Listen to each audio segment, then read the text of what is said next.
Alright, first and foremost, I'd like to give all praises, honor, and glory unto Yahweh Bashem, Yahushai, Bashem, Harakah, Kodash, double honors unto the apostles and the elders of great bills who not surely rule well.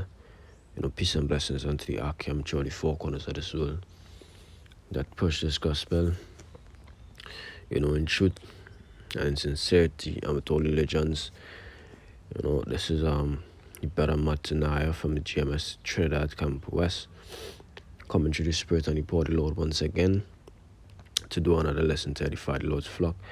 This one gonna be a short lesson here, just gonna be based off of current happenings in the world today, which we would see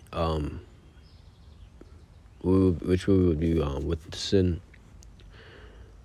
the conflict between Israel and Palestine, decades long conflict between those two nations, Islam and those Zionists, fighting, for a land that doesn't really belong to them. And it's really Esau, trying to fight for some that don't belong to them. It actually belongs to us because we are the people from that land. That land must belongs to us. But nevertheless, these conflicts, swell and extend and cause bigger conflicts, which people saying that it could be the catalyst for World War III, which it could be. It could be start because wars take long. Wars take long to develop, but you're not gonna see any missiles flying till certain things be fulfilled in the scripture, because the Most High is not a lie. The Most High say that they're gonna be a time of tribulation, they're gonna be a time of famine, they're gonna be a time of race wars across here in the West and in many other nations. And most importantly, they're gonna be a time where people would have an implanted device into their skin, which we know as the MOTB, mark of the beast, and they would have to use that for payment, and that haven't happened yet. So all these things that taking place, all these things are there's rumors, as the scriptures say in Matthew 24 here. I will start from verse 4. It says, "And Yahushua answered and said unto them, Take heed that no man deceive you, for many shall come in my name, saying, I am Hamashiach, or I am the anointed, and shall deceive many." Verse 6, "And ye shall hear of wars and rumors of wars." So there are gonna be wars, and there are gonna be rumors of wars. This one here is not a rumor of war, but actually a war. Bloodshedding, artillery is in use. Soldiers fighting against each other using missiles, not nuclear missiles, but missiles. Drones, aircraft, ships. It says, "See that ye be not troubled, for all these things must come to pass, but the end is not yet." So it had World War One, World War Two. Those were two major wars that the scripture prophesied about. The first and the second war. And after the second war, the scripture said the third war coming quickly, which is the third world's major destruction. Conflict involving both sides of both alliances of different countries. And that was how long ago that was? That was since 1944. That was 60. Let me say, next year gonna make it 80 years ago. But the scripture did say the third will come quickly. It says, verse 7, "For nation shall rise against nation, and kingdom against kingdom, and there shall be famines and pestilences and earthquakes in diverse places." All these things are the beginning of sorrows. See, all these things have been happening. Nation rising against nation. As I said before, these things happen.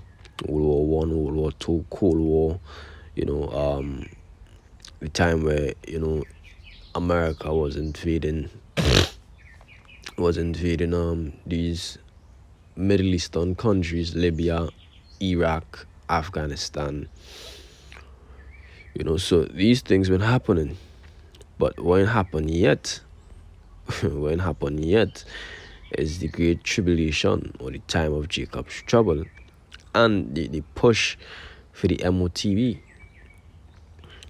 This is Matthew 24 and verse 21. It says, "For then shall be great tribulation, such as was not since the beginning of the world to this time, nor ever shall be. And except those days be shortened, there should no flesh be saved, but for the elect's sake those days shall be shortened." And that talking about the tribulation are gonna come in this time.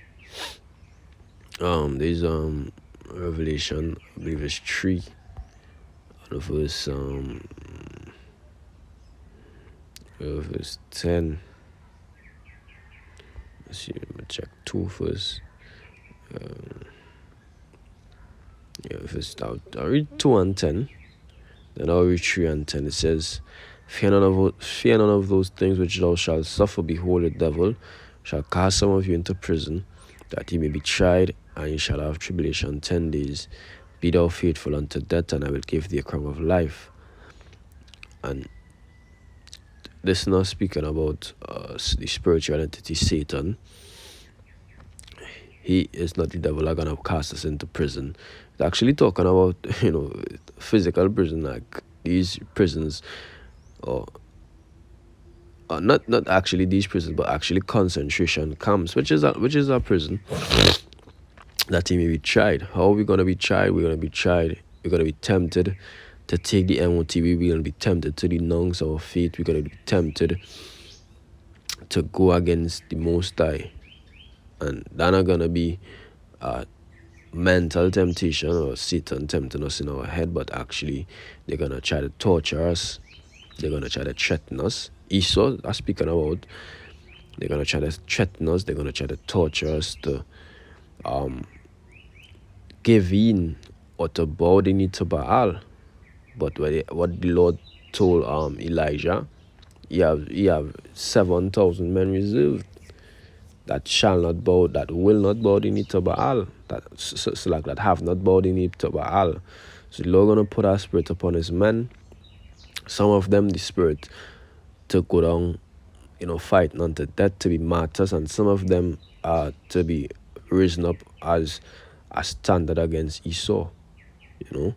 So some of us gonna be. Let me say some of them, because we're hoping still that I am part of the number.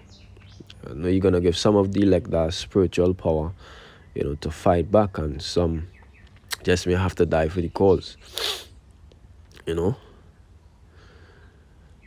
Verse 3 and 10, it says basically the same thing. Because thou hast kept the word of my patience, I also will keep thee from the hour of temptation, which shall come upon all the world, to try them that dwell upon the earth. So this is something that must come to pass as well. The hour of temptation, and that hour of temptation, talking about this period here, Revelation 13 and verse 16, where let me read it. And he calls it all, both small and great, rich and poor, free and bond, to receive a mark in their right hand or in their foreheads, and that no man might buy or sell save he that had the mark, or the name of the beast, or the number of his name. And you might say, well, how this is a temptation? Is a temptation because if you do take the mark, the Most High gonna fuck you up. As the judgment written, the Most High gonna destroy you with a sword destruction. And Esau gonna make it so hard for us to survive without taking that mark. So therefore, it's gonna be a hour of great temptation. It's not gonna be 1 hour, but that hour just represents a time period. So that is how we're gonna be the hour of temptation. That is how we're gonna be great tribulation. That is how we're gonna have to resist the flesh. We read Daniel. So these things here must come to pass. So all these things, like people thinking that what you're gonna start, just like with Russia and Ukraine. I'm thinking not gonna spark World War III. Yeah, it might be a spark, it might be a conflict leading on to other things. But to say that you're gonna have a full blown war, a full scale, no global war involving all the nations, no. You understand? In Daniel 12 and verse 1. Yeah, it says, and at that time shall Michael stand up, the great prince. And it's talking about the time of the end. At that time shall Michael stand up, the great prince, which stand for the children of thy people, and there shall be a time of trouble, such as never once since there was a nation, even to that same time. And it's the same thing that Matthew 24 spoke about. No, nor shall ever be. And at that time thy people shall be delivered, everyone that shall be found written in the book. In what book? The book of life. Yahweh shall talk about the book of life. Those men that name that were written in the book of life, and those that were blotted out if they transgress. You understand? It says that verse 2, that many of them shall sleep in the dust of the earth. Many of them that sleep in the dust of the earth shall awake, some to everlasting life, and some to shame and everlasting contempt. So men gonna wake up to the truth, but some gonna wake up. It's gonna be to their shame and everlasting contempt, because of the shame that they bring to Yahweh Shai, going back into the world and falling back asleep, or teaching heresies, But some are gonna be to everlasting life, which is the elect, But with that, I just want to give all praises and glory unto Yahweh Bashim Yahweh Shai. The abundance unto the apostles and the elders agreements, not surely rule well. Blessings and peace unto the Akim, the sincere brethren that push this word in all sincerity and diligence, the sincere Akim Akwat that listen. I pray that this will edify unto you all and your holy faith. Until next time, I want to say shalom.